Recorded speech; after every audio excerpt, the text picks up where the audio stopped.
नाज़रीन, शहबाज शरीफ ने एक तकरीब से खिताब में पूरी बेशर्मी और डटाई से कहा कि मैंने सऊदी अरब, तुर्की और मुत्तहदा अरब अमारात से कहा कि भाइयों ये मत समझना कि मैं भीख मांगने आया हूँ, लेकिन हमें मजबूरी है। अगर आप थोड़ा थोड़ा तामुन कर दें तो हम खून पसीना बहाकर अपने पांव पर खड़े हो जाएंगे। आजकल भिखारी भी मॉडर्न हो चुके हैं। इस तरह के भिखारी कंधे पर एक पन्ना डाले किसी अच्छे कपड़े पहनने वाले शख्स के पास जाते हैं और कहते हैं कि भाईजान मैं मंगन वाला नहीं, इज्जतदार बंदा वा, जेब कट गई है, नाल औरत ना होंदी ते पैसे ना मंगदा, मजबूर हाँ, रायवंड तक दा किराया दे दियो, अल्लाह तो हाडा शर्म पर्दा रखे ते बहुत देवे। किस कदर शर्म और अफसोस का मकाम है कि इस तरह के लो इंटेलेक्ट के लोग हम पर मुसल्लत कर दिए गए हैं। ऐसे भिखारियों को कोई अपना मुलाजिम भी नहीं रखता, लेकिन हमने इनको इंतहाई अहम जगराफियाई अहमियत के हामिल, एक जोहरी ताकत और दुनिया की 5वीं बड़ी मार्केट के हामिल मुल्क का वजीर आजम बना दिया है। आलमी सतह पे ऐसे भिखारी न सिर्फ अपनी बल्कि पूरे मुल्क की बदनामी और रुसवाई का बाइस बनते हैं। मियां मनशा के मुताबिक सऊदी हुकाम ने शहबाज शरीफ को कहा कि आप लोग कुछ अरसे बाद पैसे मांगने आ जाते हैं, कोई ऐसी पॉलिसी क्यों नहीं बनाते कि बार बार हाथ ना फैलाने पड़े। शहजादा सलमान इससे पहले वाजे कर चुके हैं कि इस हुकूमत की मदद नहीं कर सकते, क्योंकि खदशा है कि ये पैसा पाकिस्तानी कौम पे नहीं लगेगा और करप्शन का शिकार हो जाएगा। इम्पोर्टेड भिखारियों को किसी भी मुल्क ने इज्जत नहीं दी और सब ने पाईजान माफ करो कहकर अपनी अपनी जान छुड़ा ली। सब जानते हैं कि ये इम्पोर्टेड भिखारी कौम के नाम पर मांग तांग कर अपनी अय्याशों में उड़ा देते हैं। इन्हें कौम का कोई एहसास नहीं है। 2018 में जब इन्होंने मुल्क तबाह किया तो इमरान खान ने इन्हीं ममालिक के दौरे किए और पाकिस्तान की पॉलिसियां सामने रखी और कहा कि मुल्क को डायरेक्शन देने के लिए और इस वक्ती तबाही से निकलने के लिए दो तरफा ताउन दरकार है। हुकूमतों से पैसे मांगने की बजाय कुछ वक्त तक पाकिस्तानी बैंकों में रकम रखने की इस्तदा की गई। तमाम दोस्त ममालिक ने इमरान खान का जबरदस्त खैर मकदम किया और सब ने पैसे रखवाए, क्योंकि वो जानते थे कि नवाजो जरदारी ने मुल्क को तबाह किया है और ये ठीक करेगा। उस वक्त भाईचारे की फिजा थी। इमरान खान आलमी सतह पे उन ममालिक के लिए एक बड़ा इखलाकी सहारा था और इन्होंने पाकिस्तान के साथ माशी ताल्लुकात को फरोग दिया और सरमायाकारी आई, लेकिन इसे उतार कर और फिर खजाने को अयाशों में उड़ाकर 50-50 के वक्त लेकर भीख मांगने जा पहुंचे। ऐसी सूरत में सब ने आगे से बातें सुनानी थी। बेशक भिखारी जो मर्जी बहाने बनाए, वैसे ज्यादा होशियार भिखारी यही कहते हैं, भाई मैं कोई मांगने वाला नहीं, मजबूरी है। आखिर मैं मांगने नहीं आया, लेकिन मैं बहुत मजबूर हूँ, मेरी बूथी देख लो, खुदा का वास्ता है इस साल खाल हमें देना। इस इम्पोर्टेड पर अब बैरूनी मुल्कों का भी एतबार खत्म हो चुका है। अवाम इसको अब उठाकर बाहर फेंकेगी। जहाँ तक मेरा सियासी शऊर है तो इनको दोस्त ममालिक ने भी इम्पोर्टेड समझकर रिजेक्ट कर दिया है। वो जान चुके हैं कि 13 पार्टियों के मिलाप से ये नमूना पैदा हुआ है। वो सिर्फ इसको देखकर लुत्फ अंदोज होते हैं, बाकी पैसा एक देला भी नहीं देते, क्योंकि हकीकत में तो अवाम इमरान खान के साथ है। ये सब जानते हैं। अब आलमी सतह पर हैंडलर्स का भी यही हाल होने वाला है। क्राइम मिनिस्टर शाम को स्टाफ कॉलेज में मोटिवेशनल लेक्चर देता है, अगली सुबह बेटे के साथ करप्शन की पेशियां भुगतता है, फिर दोपहर में खुद अपने ही तफ्तीशी अफसरान का ट्रांसफर करता है, महंगाई वाली समरी पर दस्तखत करके रोता भी है, फिर रात को वजीर आजम हाउस के स्विमिंग पूल को 8.5 करोड़ से मुरम्मत करवा के नहा भी लेता। इस अजीम अदाकार को लाने वालों को कौम कभी माफ नहीं करेगी। इंशाल्लाह जरदारी और इसके हवारियों को भी जवाब देना पड़ेगा। आइए ये वीडियो देखते हैं कि भिखारी ने क्या कहा।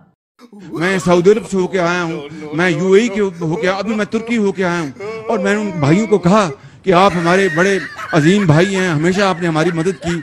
और मैंने यही कहा, जब मैं आया हूँ तो आप समझेंगे शायद ये मांगने आया है। मैं मांगने नहीं आया, लेकिन मजबूरी है। हमारा जिस तरह माजी में 75 साल में आपने हमारा हाथ बटाया है, कुछ अर्सा आप हाथ बटा दें। तो मैंने कहा मैं वादा करता हूं कि इंशाअल्लाह हम पूरी कौम हम मिलकर दिन रात मेहनत करेंगे, पसीना कराएंगे, अपने पाँव पे खड़े होंगे, इंशाअल्लाह जरूर खड़े होंगे इंशाअल्लाह ताला।